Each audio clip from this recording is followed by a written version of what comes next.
you all. Thank you.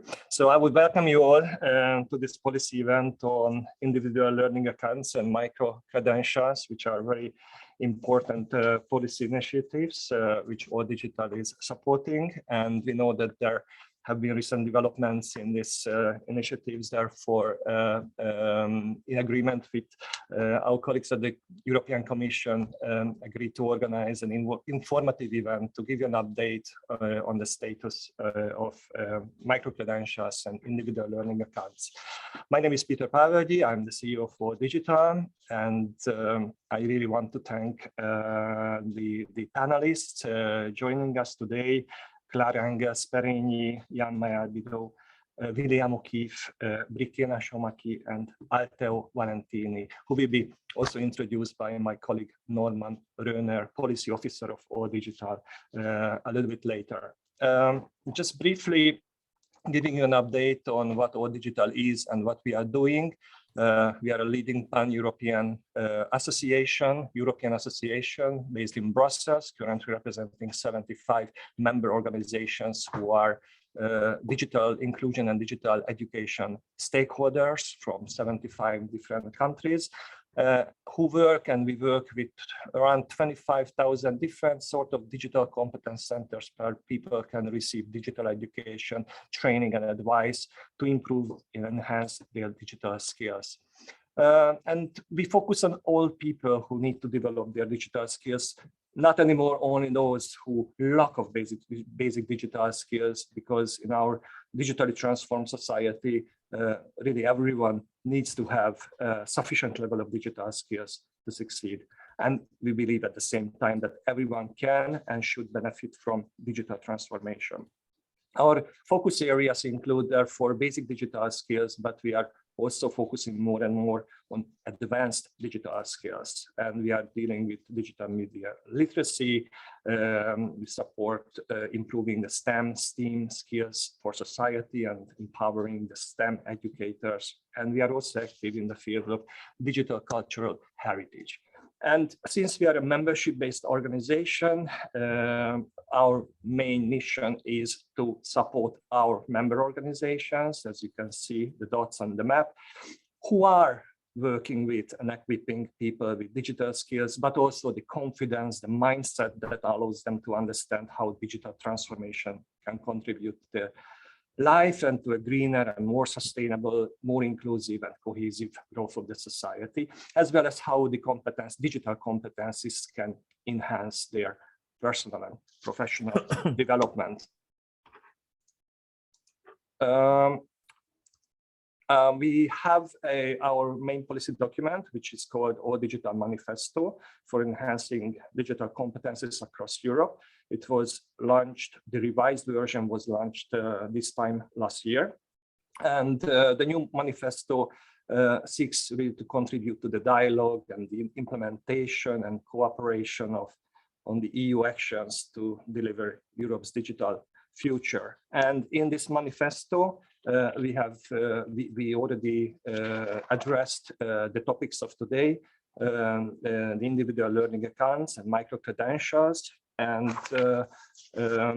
we say in the manifesto that the education and training offer must be lifelong, where individual learning accounts can greatly contribute. And we also say in our manifesto that the access to education and training must be flexible, where micro-credentials can be very important assets. So that's why we are going to talk about these two topics today. And I have just two announcements. One is the All Digital Weeks campaign, which we are going to organize this year from 14th of March until the 14th of April. It's going to be a dense 5 weeks of events, trainings, international events, webinars to support the development of digital skills of Europeans. And we are going to focus on the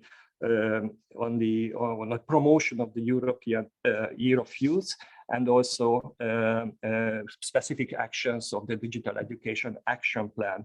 And every week we will have different topics. On the first week, enhancing digital skills, promoting inclusion and accessibility.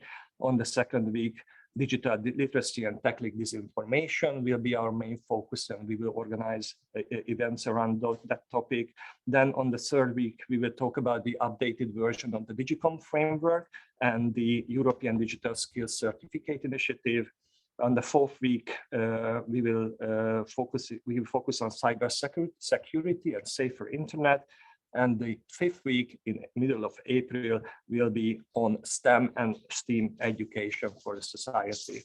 And lastly, hopefully this year we are going to organize our annual summit in a face-to-face setting after 2 years of online conferences. And we are planning to go to Prague, the Czech Republic, which is also hosting the presidency of the European Union, the second semester. And our target date or month is October 2022. Hopefully we can bring together again face-to-face many of digital education stakeholders. And this is our picture from the last face-to-face summit in Bologna in 2019. This is the community of our digital our network. And by saying this, I would like to thank you for your attention. And again, thank you very much for your participation, and the speakers accepted our invitation. And I would like to give the floor to my colleague, Norman Röhner, Policy Officer of All Digital. Thank you. Everyone, also welcome from me. I'm Norman, I'm the Policy Officer at All Digital, and I'm very pleased to welcome 3 speakers from the Commission today. The first one is Klara Engels Perenyi, who is Policy Officer at the Unit for Skills Agenda at the Director General for Employment and Social Affairs of the European Commission. And she's also joined by another colleague from the same directorate, but who is working in the Unit for Vocational Education and Training, William O'Keefe. And he will be joined by Yann-Maël Bideau, who is Policy Officer for Higher Education at the Higher Education Policy Unit of the DG for Education and Culture. Very welcome, warm welcome to you, and we're looking forward to your presentations. And I give the word to Klara. Please go ahead, Klara. Thank you very much. Just 1 second, I'm launching my presentation. And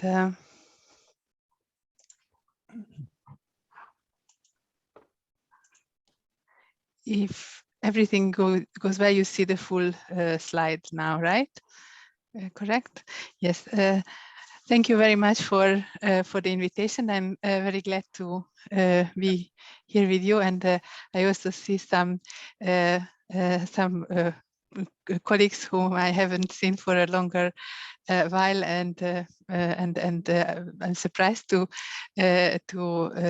discover them among this public today. I would like to explain a little bit our plans around individual learning accounts, and go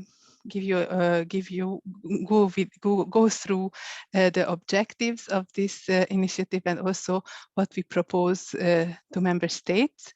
And I have to tell you already now that this is still a proposal from the Commission to member states, so it has not been adopted by the Council yet, which means that I can explain what the Commission has proposed, but what the final outcome will be is depending on the currently ongoing negotiations, on which I cannot really go into detail. But hopefully the main objectives and core characteristics of the proposal will remain also after the negotiations.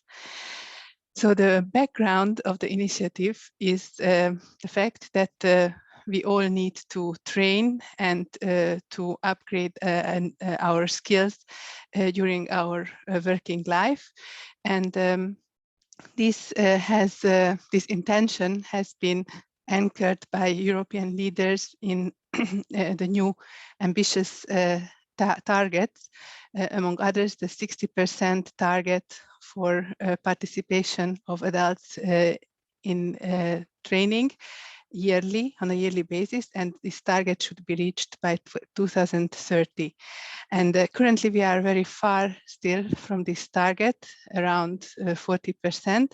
And this, in order to reach the target, we need to look at the provision differently. The proposal for individual learning accounts has also been accompanied by an impact assessment, and this impact assessment did also modeling of how this target can be reached and which measures, initiatives could lead to reaching this 60% target at European level. And one of the conclusions was that in order to have a clearly higher participation, one needs to incentivize all adults, not only those who need it most, but the wide coverage of the initiative has the best potential in reaching the target. Klara, sorry for interrupting you. I have a big screen. I can see your presentation, but it's not in presentation mode, but the it's called the presenters mode. Yes. And yes. I think for some people it might be a little bit difficult to see everything. Yes, just a second. I have two. Perfect screens, and and I don't always see clearly which and there one is still a back stripe now. That there is no more. Thank you very much, okay. Klara. Please continue. Yes, thank you. Apologies for this. Yes, so as I already mentioned, we need all to change our approach to learning, and we need to develop skills throughout our working life. The number of job transitions is increasing through everyone's career, and the need for training can come up anytime, unexpectedly, and regardless of the qualification level, the employment status, or the sector of activity of the person. And there are also demographic changes which require that people remain active for a longer period. Just a second. Yes. But currently we are still quite far away from the 60% target, as already mentioned. And at the same time, we also see that companies report that they have huge difficulties in finding employees with the right skills. And still training is often mainly accessible for people who are active at the moment, or are unemployed and get training through employment services. But the most job-related training is still sponsored by the current employer. And at the same time, a lot of people are still reluctant to train because they don't necessarily see the direct benefits of it for them. So this is the starting point, and the initiative tries to target these challenges in the most appropriate way. The proposal suggests ways to support member states' reforms to enable more adults to engage in training. So it would cover all working age adults to access training. Also, if they are preparing for a professional transition, and also irrespective of their status, labor force status, or professional status. And it also tries to incentivize and motivate people to train. The proposal suggests that measures cover all working age adults legally residing in a member state. In the center of the proposal is the account itself, the individual learning account. The main principles of this account are that it covers everybody, and it gives additional funding for those who need it most because of a certain situation they are at the moment. This doesn't mean that this top up has to be the same everywhere. It can really be decided at the national level what would be the conditions for the differentiated support and the top up people would receive. It's also a very important element of the proposal that the entitlements which are stored in the individual learning account could be accumulated and used over a number of years.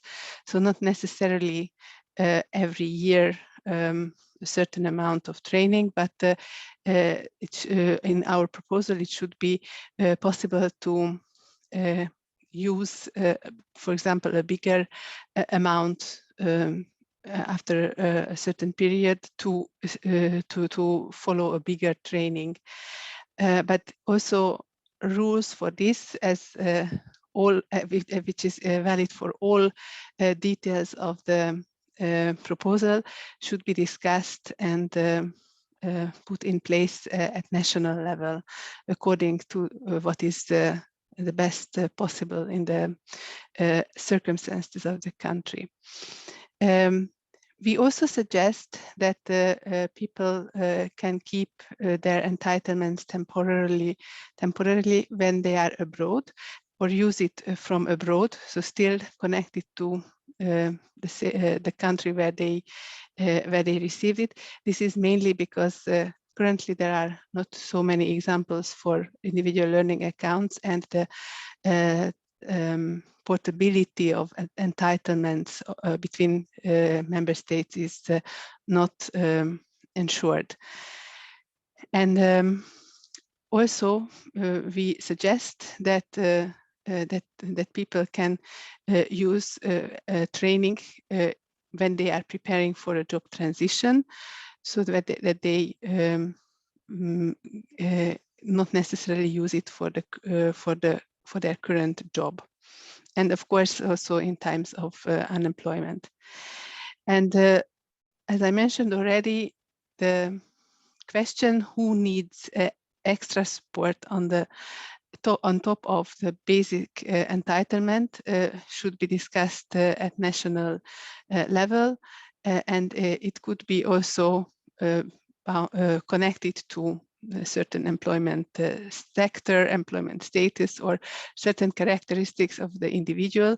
So it wouldn't be necessarily a group-based condition like for the low-skilled or only for the unemployed, etc. But we suggest a much more flexible way of looking at these conditions. And we also highlight that setting these conditions should ideally be discussed with social partners and relevant stakeholders in order to make sure that they reach those who need it most. We have already explained to you the most characteristic features of the individual learning account, which is based on yearly entitlements, according to our suggestion.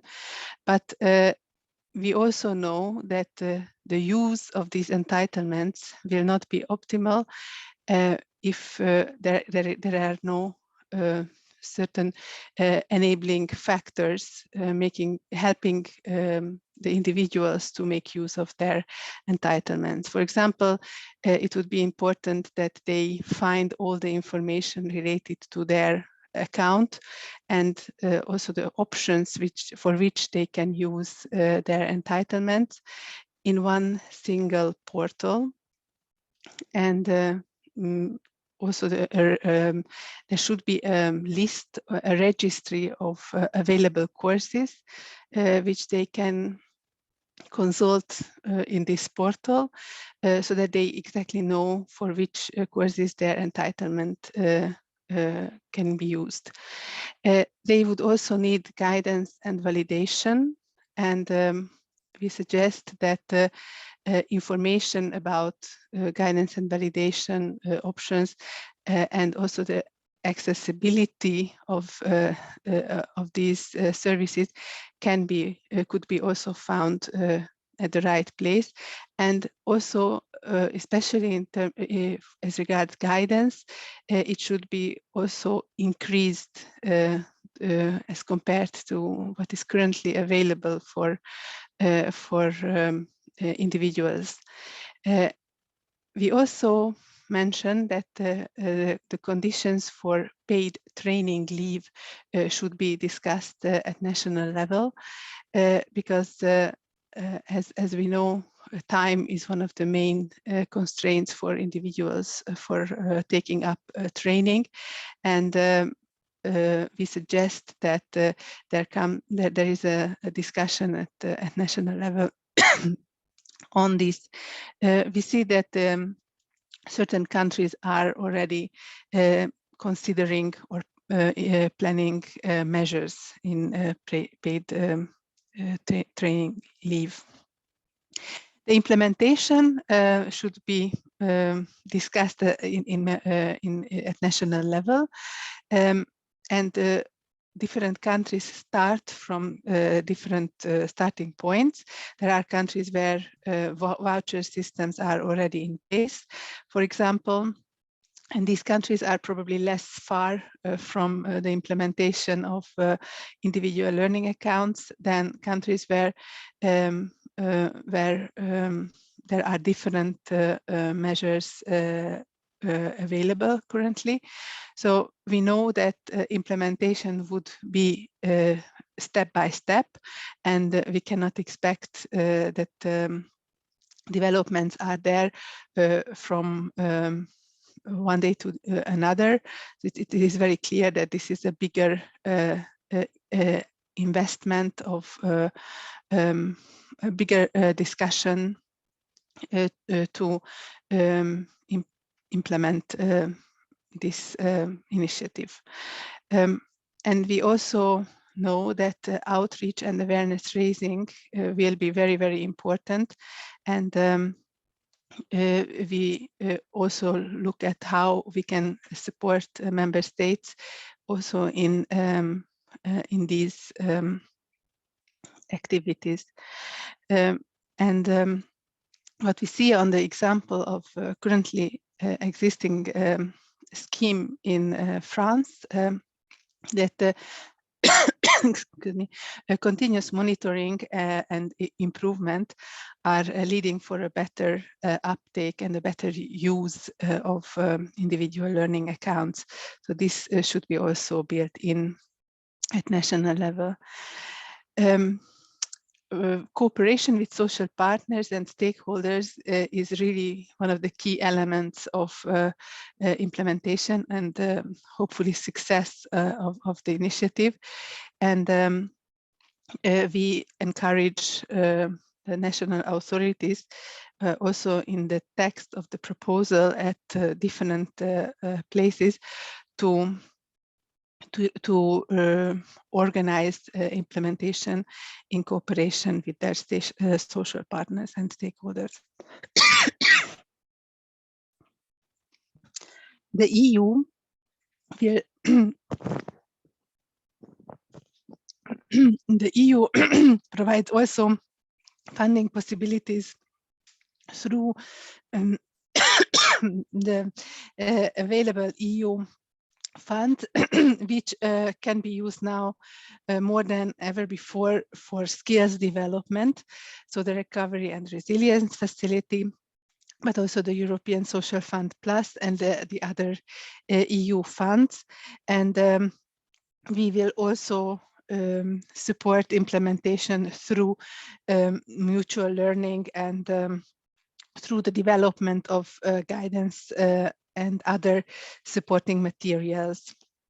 Also, the Europass platform is planned to be developed in such a way that it could include information about training which can be funded by individual learning accounts at national level, and the interoperability between the national platforms and sites and the Europass platform would be ideally ensured. Currently, as I mentioned, we are at the stage of negotiations. Discussions have just started in the Council under the French presidency, and the plan is to adopt the Council recommendation still during the French presidency. And once adopted, implementation will start, and we suggest evaluation in 5 years, but this is still also part of the negotiations, how the monitoring at the EU level will take place. But in any case, this is the beginning of a rather longer term development. Thank you very much.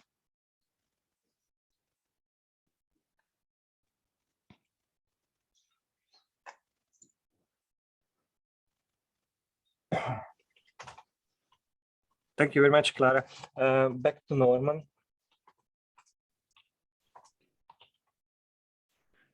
Thank you very much, Klara, for the insightful presentation. Very much appreciated. And now I'm handing over to Yann-Maël Bideau, who will set us off on micro-credentials. Thank you very much. Yes, my colleague William O'Keefe will share the slides. So this is going to be a joint presentation from myself. I'm Yann-Maël Bideau, Policy Officer in DG Education and Culture, and William O'Keefe, who is Policy Officer in DG Employment. And we'd like to jointly present you the proposal for a European approach to micro-credentials that was presented by the Commission in December last year. And here again, it is a proposal from the Commission. It will be discussed, we believe, in the coming weeks, coming months in the Council with representatives of the member states.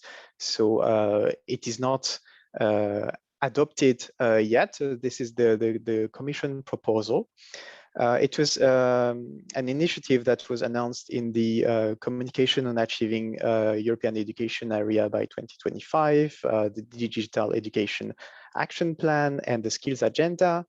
It has both an education and training dimension and an employability perspective. Hence the joint presentation, and it's also reflected in the title of the proposal as we talk about the micro-credentials for lifelong learning and employability. If we go to the next slide, I can talk a bit more about the general context. We believe that this is an initiative that is quite timely. We share your observations you made in the introduction that the digital green transitions, the recovery from the COVID-19 crisis have deeply impacted the way we live, the way we learn, the way we work. And that more than ever, people need to learn, to upskill, to reskill through their life. And well, this calls for providing them with more opportunities, more personalized and inclusive learning pathways. So we know that in the last years, there has been a booming offer of small courses, notably online. And this offer exists because there is demand for it. So micro-credentials are not a new thing. They are already in use across Europe and in the world.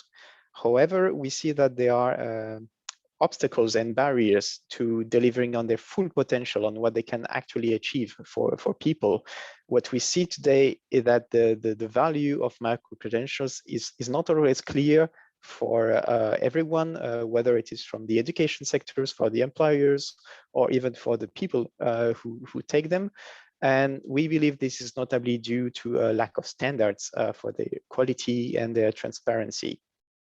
So this is what the proposal is about, to enable people to have access to a high quality offer of micro-credentials to complement their own education or training pathways and acquire new skills and knowledge through the life. We also want to support the preparedness of providers to offer high quality and recognized micro-credentials, of course, while safeguarding the flexibility of micro-credentials, which is one of the key features. We don't want to impose a model of micro-credentials. And last but not least, we want to foster inclusiveness and equality opportunities so micro-credentials can benefit all, including those that are usually the most excluded from education and training for a wide variety of reasons. In the next slide, I will talk about the scope of the proposal. So it covers both micro-credentials as such, their design, their issuance, and also the policies that can support them. And the proposal stresses that micro-credentials are not to replace traditional education and training systems or qualifications. And this is a point that is very clear, I believe, for all the stakeholders, but micro-credentials can be a very powerful tool to complement, to enhance traditional education training systems. And the proposal is about proposing a common European approach on which member states can agree on to establish a common European approach toward the provision of micro-credentials. If we move to the next slide, I will jump into the content of the proposal itself. The proposal tries to address three main things. The frameworks that needs to be in place to have micro-credentials, the ecosystem in which they can grow, and the use that can be made of them to deliver on their full potential. So the proposal contains the key building blocks of the European approach I just mentioned, namely a common definition of micro-credentials, so we can all talk about the same thing and have the same understanding of what micro-credentials are.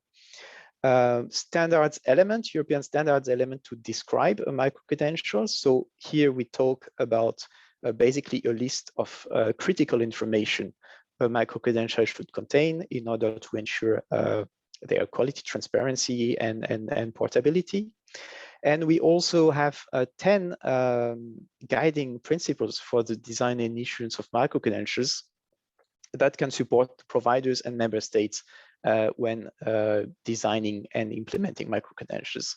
The proposal also addresses a number of recommendations to the member states to develop an ecosystem for micro-credentials to deliver on their potential, with two main focuses that are education, training and skills policies, and active labor market policies. And of course, it contains also a recommendation to the Commission to support the work of the member states and of the providers to implement the recommendation. And now I'll give the floor to my colleague, William O'Keefe, to dig deeper into the proposal. And William, the floor is yours. Thank you, Yann-Maël. Good afternoon, everyone. So in the outline that Yann-Maël just presented, he mentioned this idea of building ecosystems to present, or to building ecosystems to put in place systems, or to begin issuing or designing micro-credentials. So the proposal makes reference to the different parts of those ecosystems that member states should put in place. The proposal itself is addressed to member states, but really I do see there's lots of relevant content and ideas and elements that will be taken on board by providers, like all digital stakeholders who are active in the area of digital skills.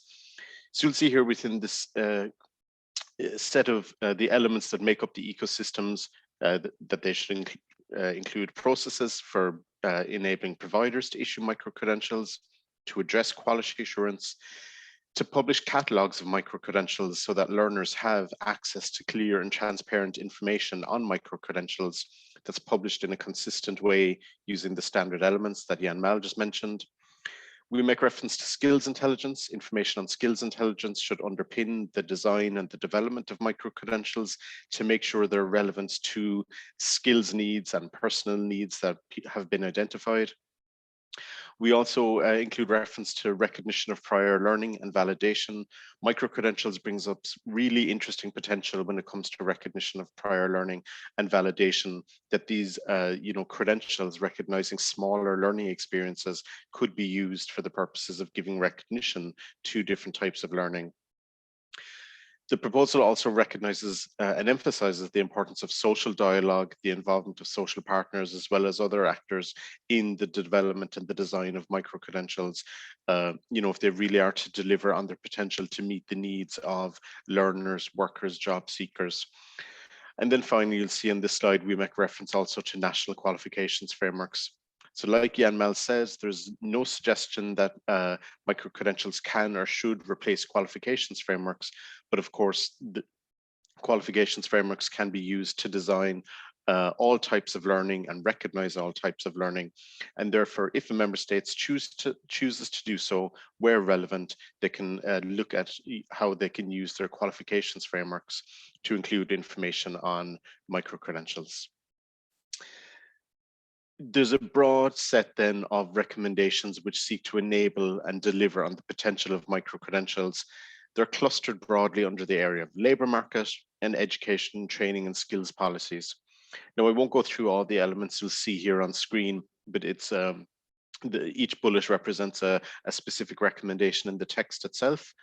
In the area of labour market, we suggested micro-credentials can be used to tackle, specific skills challenges in the labour market, new and emerging skills needs that are, really limiting the ability of people to find jobs and stay in their jobs.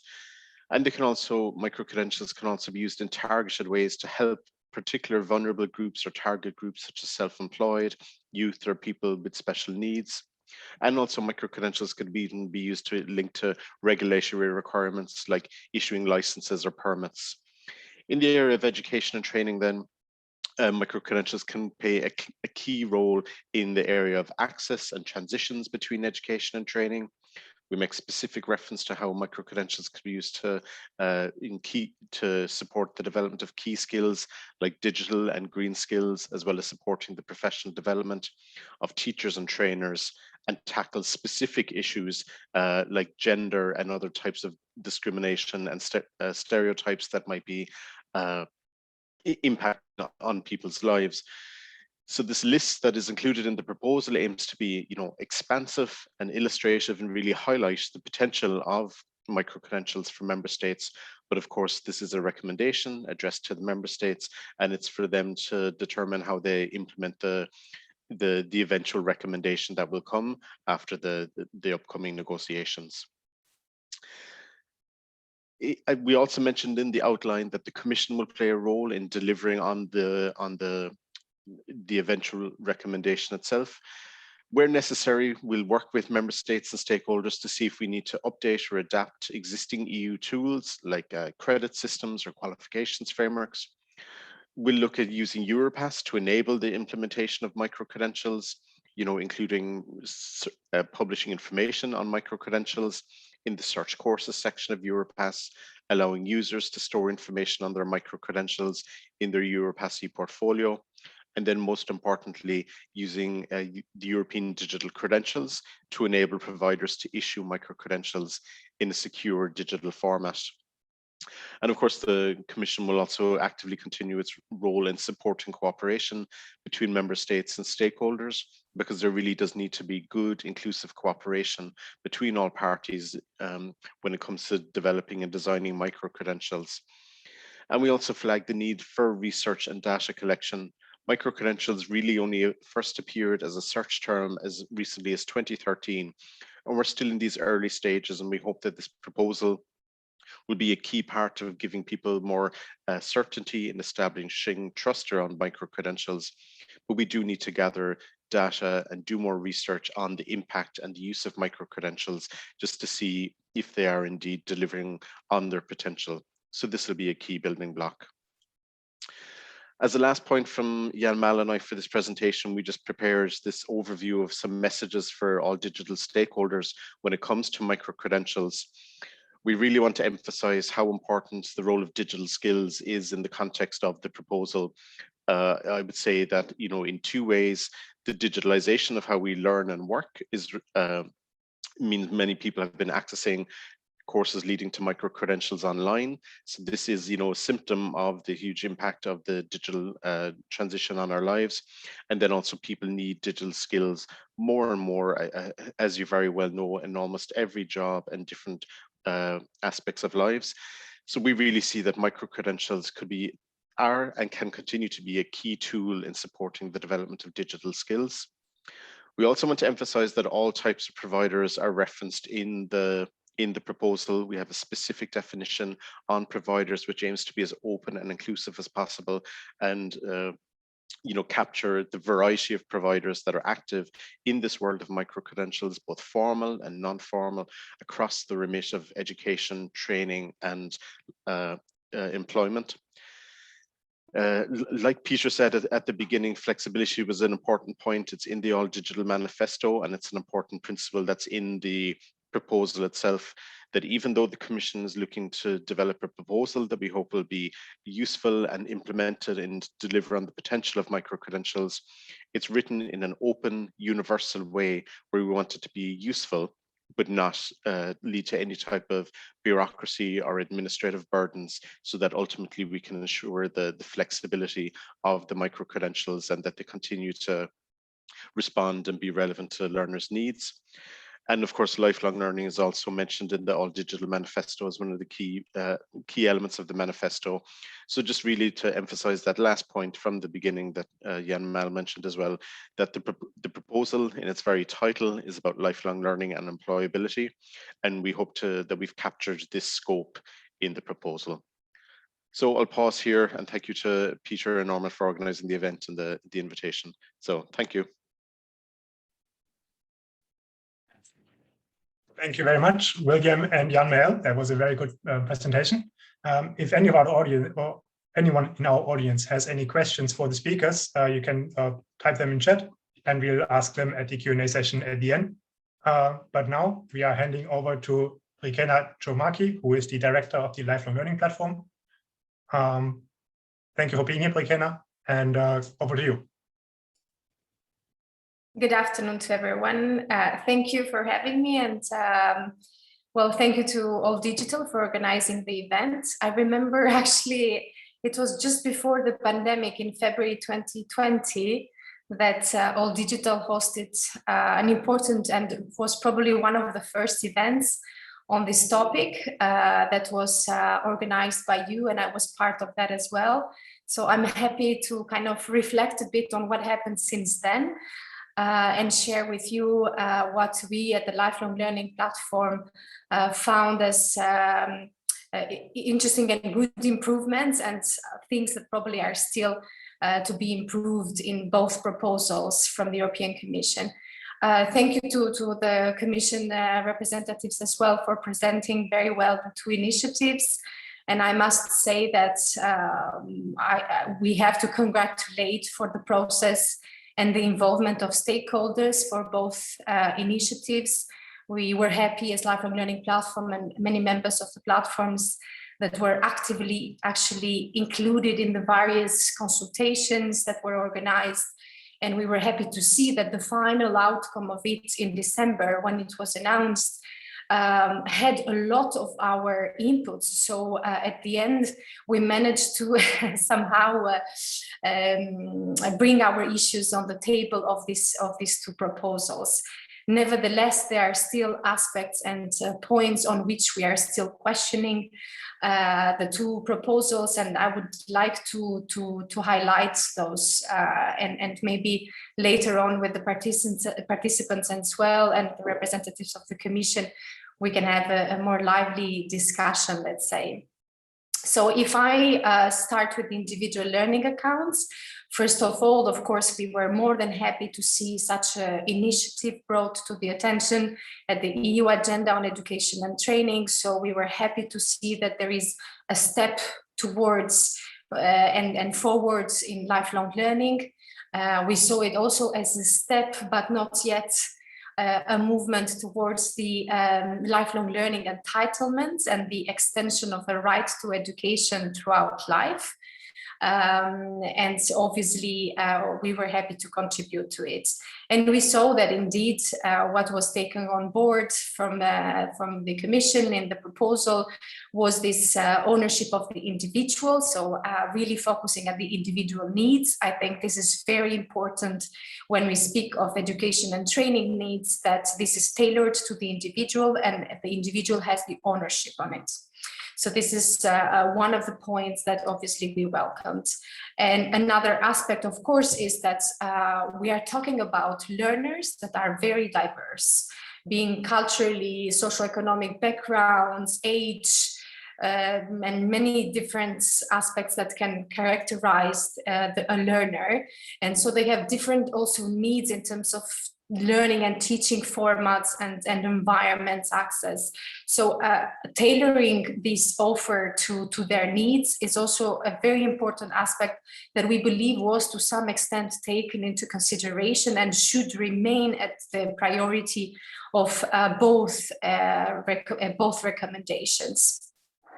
Another important point that we raised and to some extent was also taken into consideration was the involvement of different stakeholders and what was also just mentioned about the diversity of learning providers, of education providers, being them formal, non-formal and informal. So this is very important, but also the role of civil society organizations, because very often are the ones that are closer to the communities, closer to the learners that have disadvantages to access these opportunities. So this is also an important aspect that was taken on board by the initiative. Now, what we think still needs to be improved and what we think still needs to be thought in, that's maybe when the discussion at the Council and the adoption of the Council recommendations will happen, is actually the issue of the offer itself. Who is going to offer? And who are the different, let's say, providers, knowing that especially employment or labor market related trainings nowadays are more and more offered by private providers, and their affordability for individuals is a big question. So I think this is one of the aspects that I think the recommendation not yet has an answer to. I guess, of course, because to some extent the expectation is that the member states would come with solutions to that. But I think it's very much, it's very important topic because it's linked to the quality control of the offer. So who is offering and how we are controlling the quality of the offer and the accessibility of the offer and affordability of the offer. So these, I think, are very important aspects. Another aspect that we still see lacking behind is, we were of course happy to see such initiatives, but at the same time not as they were driven mostly by labor market needs. And I think to some extent the recommendations do mention it, but not enough in our opinion, that this is not only about the labor market need, this is also about societal needs, and the pandemic showed it very well. And I think learning opportunities for all should be available not only for employment purposes, but also for personal development and better participation in the society, in a democratic society. So I think this is very important for individuals' empowerment, for empowering citizens. Another issue that I think is very important when it comes to the individual learning accounts is the outreach and motivation. Having the offer out there doesn't mean that the right people are accessing it and that they have the motivation and the culture. What I mean by culture is like all the conditions, cultural conditions, societal pressure, if you want, that will motivate the individual to take further training. So I think one of the major obstacles for all member states in implementing individual learning accounts, but also for micro-credentials, it applies to that as well, is how to reach people that really need it and how to motivate them. Of course, one way that we have been promoting and also highlighting is also to work with different learning environments and different learning providers, including non-formal and informal education providers, including civil society organizations. So diversifying the offer would be one way, but working with stakeholders and organizations that are closer to the community is also another aspect. And we saw that indeed in the proposal, there is this idea of having this digital platform to access the offer, but I think it's not enough because Europe is indeed facing a major digital divide. So if you have people with lack of basic skills and basic digital skills, how can they access a digital platform where this offer is promoted? So we need to go where people are. We need to inform in person. We need to have places where this information is also provided. So we need to reach out to them and motivate people by maybe working on the obstacles, cultural or social barriers that might exist in motivating them to take on more training. So I think this would be some of the issues that we see still with the individual learning accounts that I think will be an obstacle maybe that the member states would have to face, but that in the recommendation they might be, they should be somehow discussed already. So, and when it comes to the, I think I will stop here for the ILAs, but for the micro-credentials, a lot of what I said is actually applicable to the micro-credential recommendation. They are very much linked to each other, even if they are not necessarily feeding each other, but they are still very, very linked. I think for the micro-credentials as well, one of the points that we highlighted is that there as well, we wanted that to not be focused only on the higher education offer, as it looked like, especially at the beginning of the idea, where it was mostly a higher education, an opportunity for higher education and universities to extend their offer to a different age group and a different learners population, but also extend this opportunity to other providers, so other non-formal education providers that can also deliver these micro-credentials, or to the VET sector, vocational education and training. So extending the micro-credentials to them would indeed be very beneficial because, as you know, going back to university means for many going back to formal education, nothing bad with that, but for some learners it might be a difficulty because they might have had adverse experience with it, or they just prefer a different setting and a different format. And it also means rethinking the way we teach and learn to a different learners population. So I think these are some of the things that I wanted to highlight. We are still working on our detailed reaction that we want to bring to the attention of the member states as well. But I think there has been a lot of work already to improve both proposals, and everyone welcomes them, of course. As you can see, there are many participants here attending the event, so there is interest, and it's just about how together we can work to shape these proposals in a way that they really address the needs of those that need to take up on these opportunities. I don't know if I need to go any further in my reaction, but I'm happy to also see what are the reactions from the participants, and if there are questions or reactions also from the other speakers, I'm happy to come in again. So thank you very much once again. Thank you very much for the intervention, Brikena. That was very welcome and very insightful, and there was a lot in there that we fully agree with. So thank you for making the points for us. Yes, so now to our last speaker, Altheo Valentini, who is chair of the board of All Digital. And yeah, let's see what we have to say on that. Thank you, Norman. Thank you very much. And thanks to all our guests. I'm really glad to share this discussion with all the interesting information we have received. I think it's very informative for our members and for the wider audience. Also, thanks to the many participants at this event. I won't take so long to give our point of view on the topic, because I also very curious to open the discussion. But yeah, I just want to, let me share my screen. I just want to focus on a couple of points which I find quite relevant from the all digital point of view. Well, first of all, I want to start again by highlighting our vision and mission. All Digital believes that every European should be able to exploit the benefits and opportunities created by digital transformation.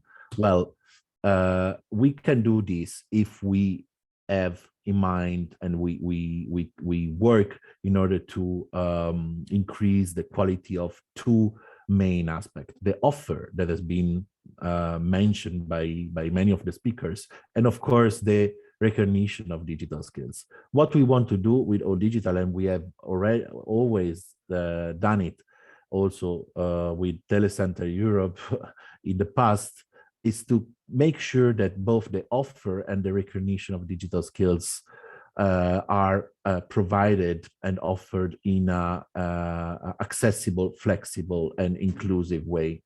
So from my point of view, both the individual learning accounts and the micro-credential initiatives can really be key initiatives under this aspect, and can support all providers from all type of education settings in ensuring accessibility and inclusiveness of education. Regarding learning accounts, we start from two main concerns of nowadays situation, which you will definitely share with us. The increasing of digital gap, that it's of course increasing in a very fast mood, and it will probably be even faster in the future, and that leads to the risk of exclusion of a wide range of the population. Well, the individual learning accounts could be a really useful strategy for lifelong personal and professional digital skilling of the population. If we take into account that the focus on giving opportunity for continuous learning to the population should follow personalized pathways, then what is very important from our side is to avoid that efforts from member states would focus on the most pressing needs, but on the contrary, should be aligned to a lifelong approach. A lifelong approach that should be definitely learner-centered in order then to achieve the widest possible impact, having in mind all the possible target groups, and as Brikena said, the many different profiles of learners. And I would say focusing even more on those who are farther from the educational opportunities. Another aspect that it's very important to highlight is do not forget transferability. Of course, we have seen from the presentation that transferability is a topic that is discussed in the proposal that will be probably even more developed in the second stage of the initiative. But we really propose to take into account the topic of transferability from the very beginning of the implementation of the initiative in the member states. Going to the micro-credential, well, it's clear that the initiative is key to foster the development of necessary skills, both on the professional and personal level, but also thinking about the development of the society as a whole, trying to achieve more inclusive and sustainable society. What is really relevant for us and for our network is that, and we are very pleased that the proposal takes this into account, is the recognition of digital skills as transversally relevant across sectors. So we think that micro-credential can really support a switch from considering digital skills as vertically important for the economic and social growth of the Union, to a more transversal approach that takes into consideration all the other economic sectors. And finally, here, as it has been described, the connection with the other relevant initiative of the Commission on the certification level, in particular, the European Digital Skills Certification, where we are, as I will explain in a while, we are also tackling already within the network. But what is probably the most critical point for all digital is the key role of non-formal education. We have been always the voice of non-formal providers for in the digital world, and both proposals refer to the need of quality, standards, and transparency in all levels of education, but especially in non-formal education. The popularity, as it's been said, the popularity of short courses and MOOCs, for example, was due to their flexibility and accessibility, has given the possibility to non-formal education provider to increase maybe even their impact. And the need for micro-credential is even higher in this field. Micro-credential issued by non-formal providers can facilitate learning pathways between formal and non-formal education, as well as professional and other opportunities, and should be recognized and valued for this role. So we are really not only interested, but we think that we have to contribute through the efforts of and the participation of our members in experimenting and supporting local, regional, and national authorities in finding different practices where micro-credentials can really impact on the society and on the personal level. So to conclude, I just want to introduce an activity that we are carrying out at the moment. All Digital is supporting the development of XML Europass modules for the integration of micro-credentials through a project which has been recently founded, IQ Digits, which stands for Interoperability of Qualifications by Building Sustainable Digital Credential Infrastructure. And as you can see, there are several activities we will support, mostly by validating the results obtained by the partners of the project.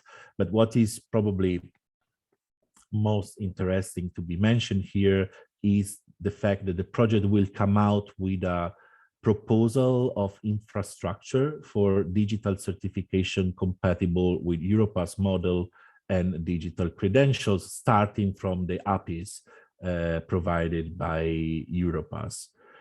So we really hope that in this way we can contribute to the experimentation and the innovation work of the Commission.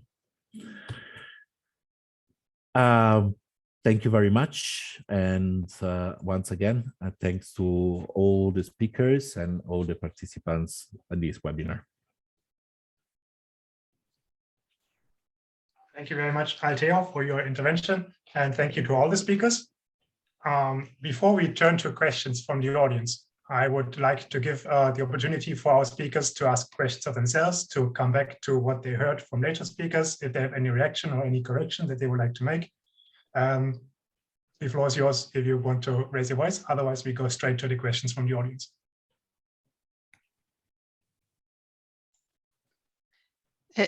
Yes, I would like to.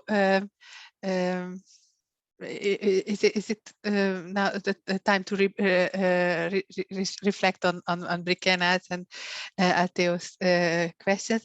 Yes, I see indeed two big questions arising, which comes back regularly in discussions. The one on the registry, what training options should be available for the individuals when using their account and their entitlements. And the other question is reaching those who are the furthest away from training.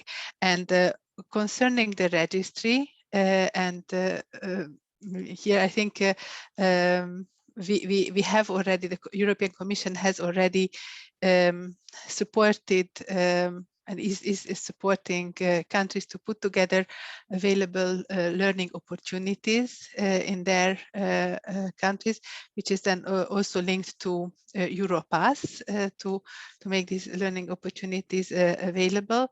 But within this registry linked to the individual learning accounts, it could be really different. It wouldn't necessarily have to be something which is quality assured in the very same way as a formal provision. So in that sense, it could be anything what the stakeholders at national level and the government decide that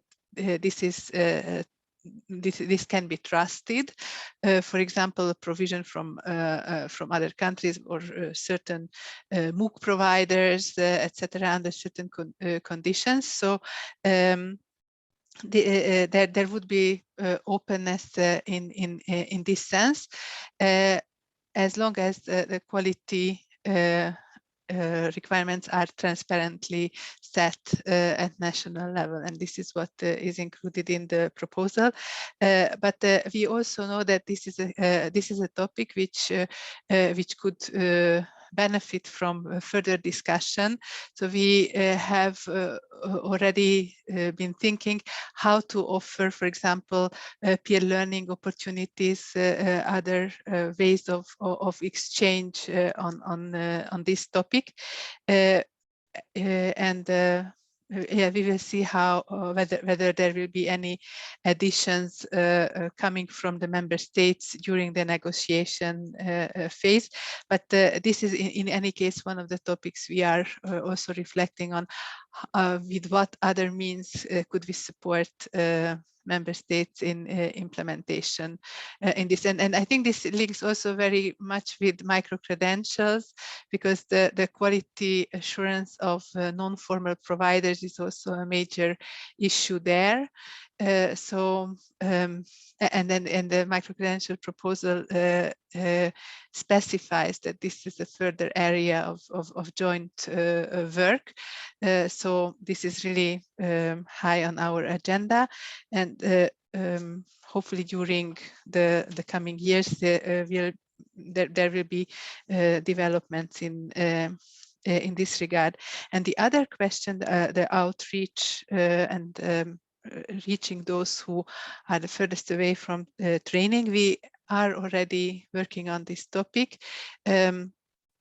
we have a working group for on adult learning with the representatives of national authorities, and in 2 weeks' time we will have a peer learning activity on this topic. And also the topic of skills for life, but basically the main question is reaching those who need it, who need training most, but are the most reluctant to engage in training.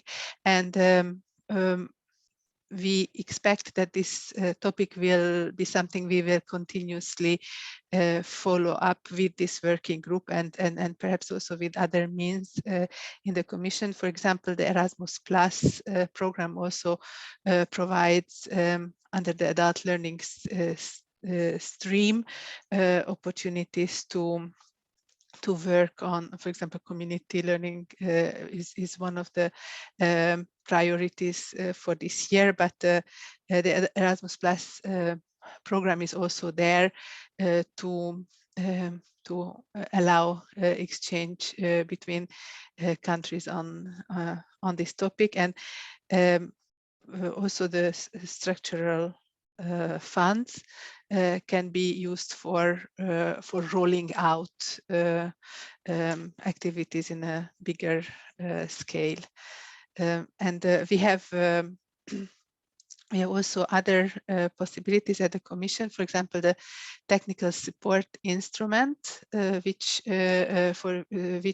also national authorities can apply for a kind of consultancy type of support, and both of these topics could be one of the topics countries apply for to get really tailor-made support from experts, how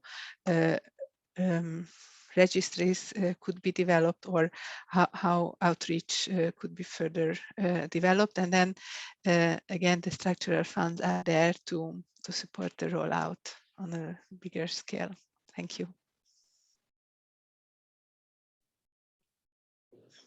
Thank you, Klara. Are there any further comments from our other speakers, from Yann-Maël, William, Brikena, Altheo, if you want to say anything else? Yann-Maël, and I do want to reply to Brikena and Altheo, but let's see if there are other questions first, and we'll reply to everything together. Let's do it. Well, we have some questions that have already been answered by you in chat, but I would like to ask them in audio as well nonetheless. First question was on micro-credentials, indeed. Was whether you consider or mention the European blockchain service infrastructure in the proposal for micro-credentials for any credentials that are being issued by the member states. That is one question on micro-credentials. Let me see the other questions that also are on micro-credentials specifically.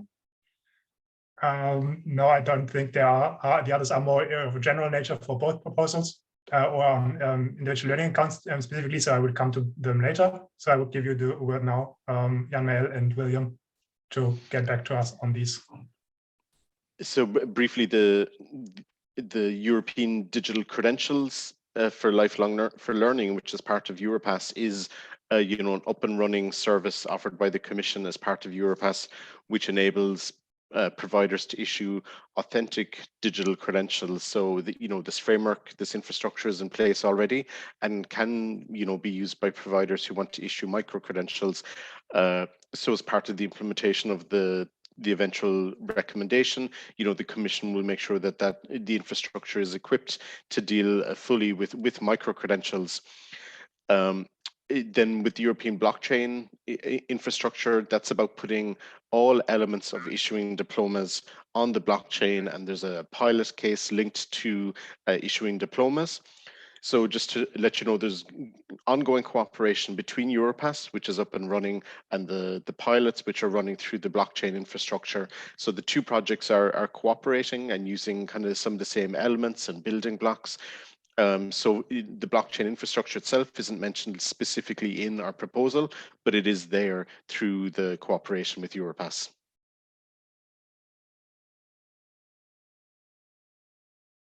Okay, great, thank you. Well, you said that you had also some remarks regarding Brikena's and Altheo's questions. If you would like to cover them now. Yeah, so just very briefly to thank you both for your remarks. I mean, I agree on all counts with the feedback you've given, and I hope that we've embraced the values and the spirits within the proposal. Certainly, when Brikena, on this point of guidance and giving information to the learner, this is key, because in particular in the world of micro-credentials, there's literally millions of them on the market, and there's uncertainty and there's expense associated with it, and time, a time commitment, even though they're shorter courses.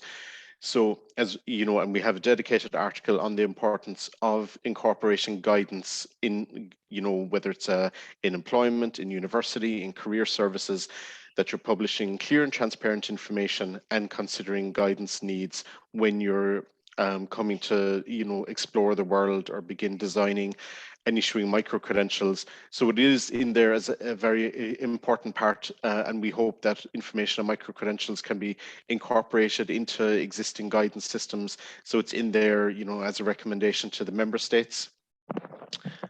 Sorry, I see there's an issue with the sound. And then I would say, just on your remark about it not just being focused on the labour market, certainly that's not the intention at all. And we really wanted a balanced approach in the text, looking at all of lifelong learning and incorporating, employability as a part of that. So we want all of the potential stakeholders to be visible in the proposal and for it to be balanced, but certainly personal development and the needs of people and learners is in there as in an important way, just as much as employability. Okay, thank you, William. I have two questions that have been asked that go towards all speakers in a way. So if you could take turns in answering briefly. The first question is if you are aware of any papers lining out the position of European Council or the member states in the progress of the negotiations or ahead of the negotiations so far, if there's anything that you are aware of that you could point us towards. And the second question is that based on global developments over the last 2 years, which skills or competences do you think young people will acquire or develop? And which skills and competences will be most wanted, needed by the labor market? And do you see there might be some discrepancy between the two? Yes, to come answer to the first. I will probably start then with so as I mentioned, the negotiations on individual learning accounts have just started, so we are more at the general round of comments at the moment, and I think it's also not really the intention that that we share it in the public at this stage, but I would say there are no real big major difficulties which put the initiative itself in question, and as it is normally the case, it's always looking at the different needs of member states in implementation. So the negotiations will certainly lead to some modification, but hopefully no major ones. And concerning the skills needs, I think not much has changed in the last few years. We need people who have a deep knowledge in their professions and who also have a wide range of transversal topics they cover. But what we have more are the different tools for skills intelligence, which help us to navigate through this, and the Commission, especially William's direct colleagues, have the lead on developing these tools further, often with the CEDEFOP mainly. I pass the floor to Yann-Maël and William. Thank you, Klara. Yeah, the same situation applies for the proposal on micro-credentials. We don't have official positions of the Council or the different member states on the proposal per se, because they have not started discussing it. However, what you may find useful would be to look at the consolidated feedback on the public consultation we had on in preparing the proposal. We had a very large open public consultation, and some member states issued official positions on what was not yet a proposal, on the work plan toward the proposal, with their views and what they consider to be important to be included in there. And we have published publicly a summary of this open public consultation, and there you can find the results of a big open survey, and also a summary of the different position papers we received from member states, from regions, from other different types of stakeholders, from higher education institutions, vet institutions, or such as you.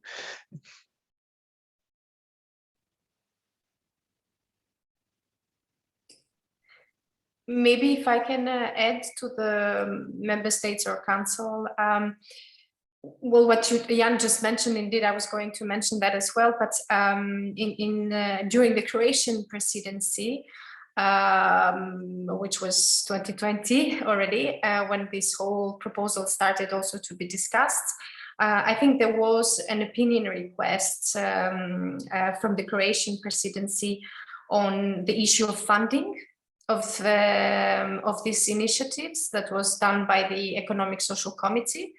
So I remember that being one of the issues that some of the member states shared, that's okay to implement such an instrument, but who is going to finance it? And especially that was an issue for small member states, small countries that rely on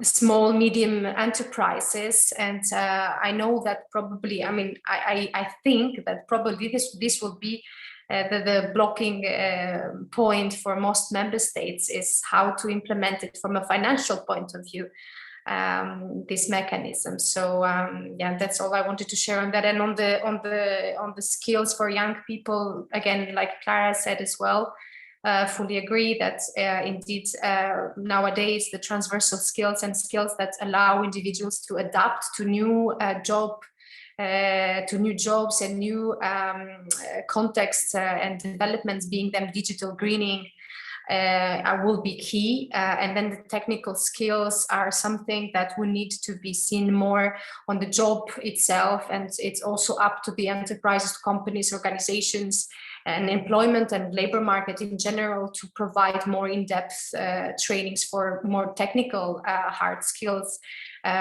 using the tools for skills forecast that institutions make available or that companies themselves can actually have it at their disposal. So I think, yeah, if we have to prioritize, going for the transversal skills would be important in the current context.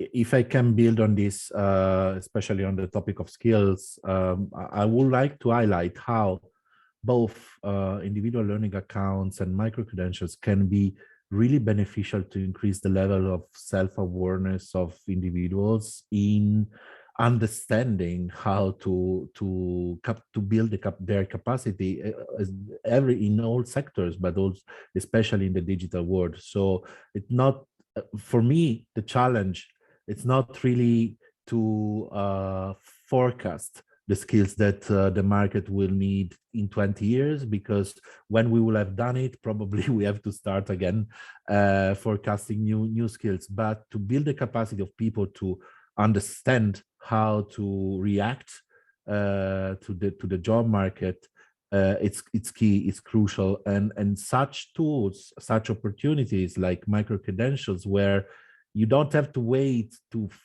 conclude your high school or a full qualification course in order to be recognized and to spend the knowledge and the capacities that you have developed with training may be very, very useful in the future.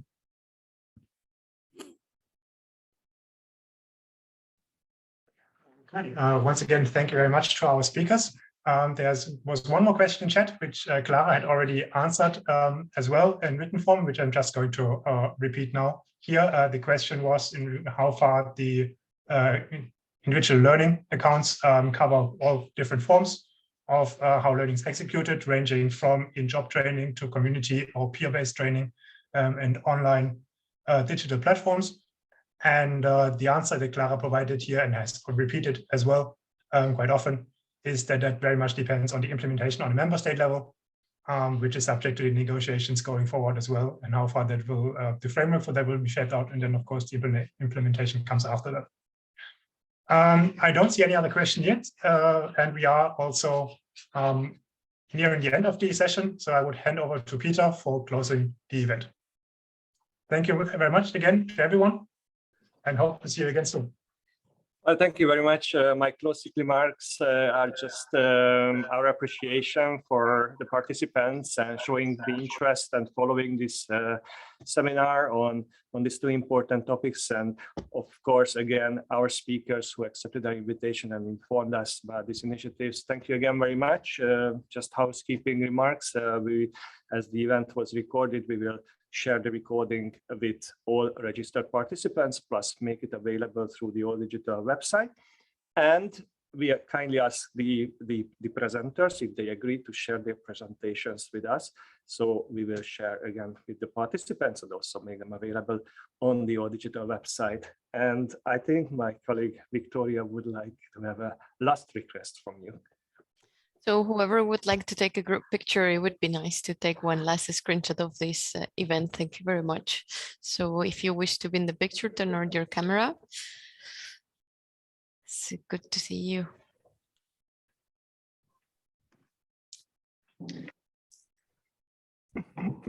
All right. So 1, 2, 3, smile. Thank you very much. Thank you again.